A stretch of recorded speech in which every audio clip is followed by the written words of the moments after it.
Hello friends, welcome to my channel Krinda creative stories. नए video updates के लिए Krinda creative stories को सब्सक्राइब करके बेल नोटिफिकेशन को ऑन कर दें और वीडियो को लाइक और शेयर करना ना भूलें। दरवाजे का अंतिम भाग। एक झटके से मेरा शरीर पीछे की दीवार से चिपक गया, जैसे कोई लोहा चुंबक के साथ चिपक जाता है। मैं अपनी पूरी शक्ति लगाकर भी उस दीवार से अपने आप को अलग नहीं कर पाया था। तांत्रिक बाबा जोर से बोला, छोड़ दे उस बच्चे को। इतना सुनते ही रमा अपना सर हिलाने लगी। नहीं, जब तक मैं अपना बदला न ले लूं तब तक नहीं। तूने मुझे पिछले 10 सालों से कैद करके रखा था, लेकिन इस बार नहीं। इतना कहते ही रमा ने आगे की तरफ एक जोरदार धक्का दिया।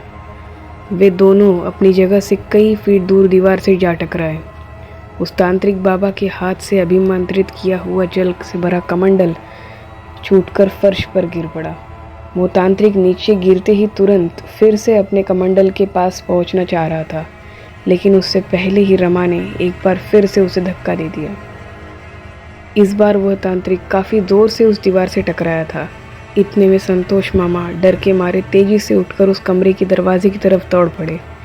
जैसे ही संतोष मामा ने अपना हाथ उस दरवाजे की चिटक नींव तक पहुंचाया था कि रमा ने अपना सर उस तरफ घुमा दिया। रमा जैसे जैसे अपना सर ऊपर कर रही थी, वैसे वैसे संतोष मामा हवा में ऊपर उठने लगे। अचानक रमा ने अपना सर बाईं तरफ जोर से झटका। जैसे ही रमा ने अपना सर बाईं तरफ झटका, वैसे ही संतोष मामा उस दरवाजे से हटकर कई फीट दूर बाईं तरफ दीवार से जा टकराए और नीचे गिर पड़े। उस कमरे में वो तांत्रिक बाबा और संतोष मामा दोनों अधमरे बेसुध ज़मीन पर पड़े हुए थे। मैं धीरे धीरे उनके पास चलकर जाने लगा। जैसे ही मैं उन दोनों के पास पहुंचा, अचानक से वो तांत्रिक बाबा अपनी जगह पर उठ खड़ा हुआ। उसने बड़ी चालाकी से अपना एक हाथ अपने कंधे से टंगी एक थैली में डालकर रखा हुआ था।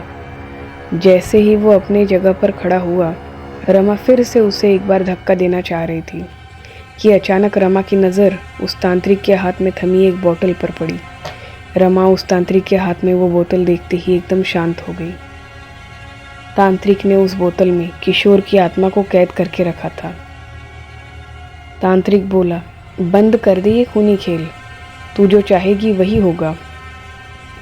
तांत्रिक की बात सुनकर रमा एकदम शांत हो गई। उसके बाद तांत्रिक बाबा ने संतोष मामा को कमरा खोलने के लिए कहा। तांत्रिक बाबा ने संतोष मामा से कहा कि जहां उस रात उन लोगों ने संतोष को वहीं ले चलो और जो सारी सामग्री लिखवाई थी वो भी अपने साथ ले लो। थोड़ी ही देर में सब लोग गाड़ी में बैठकर उसी स्थान के लिए रवाना हो गए। आधे घंटे के बाद वे सभी उसी जगह पहुंच चुके थे। संतोष ने अपने 3 और आदमियों को भी रखा हुआ था, क्योंकि जहां उस रात उन लोगों ने किशोर को दफनाया था उसे उस जगह खुदाई करनी थी। एक तरफ खुदाई चल रही थी और दूसरी तरफ वो बाबा अपने हवन की तैयारी में लगा हुआ था। हवन कुंड की अग्नि उस तांत्रिक बाबा के द्वारा प्रज्वलित की जा चुकी थी और उस कुंड के आगे मैं रमा की आत्मा के साथ बैठा हुआ था और मेरे ही सामने वो तांत्रिक बाबा अपने हाथ में किशोर की आत्मा बोतल में बंद करके रखे हुए था। कुछ ही घंटों की खुदाई में किशोर का अस्थि पंजर दिखने लगा।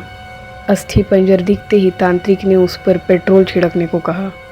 उस तांत्रिक की बात सुनते ही संतोष मामा ने अपने असिस्टेंट से गाड़ी की पिछली डिक्की में पेट्रोल से भरा गैलन लाने को कहा।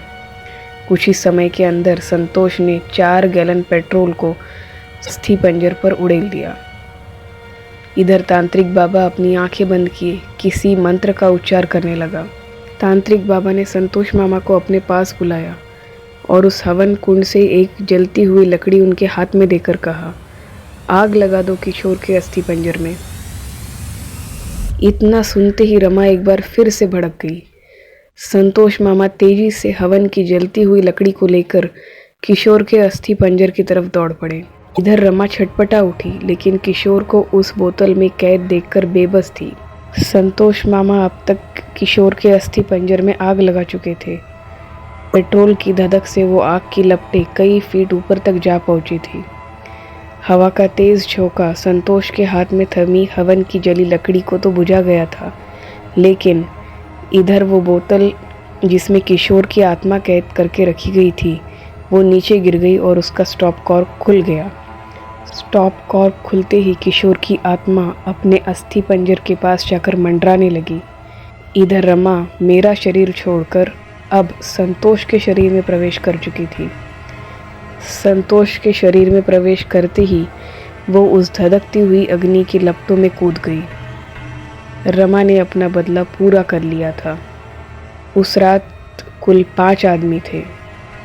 2 आदमियों को तो इसने 10 साल पहले ही मार दिया था, लेकिन और 3 आदमी अभी भी बचे हुए थे।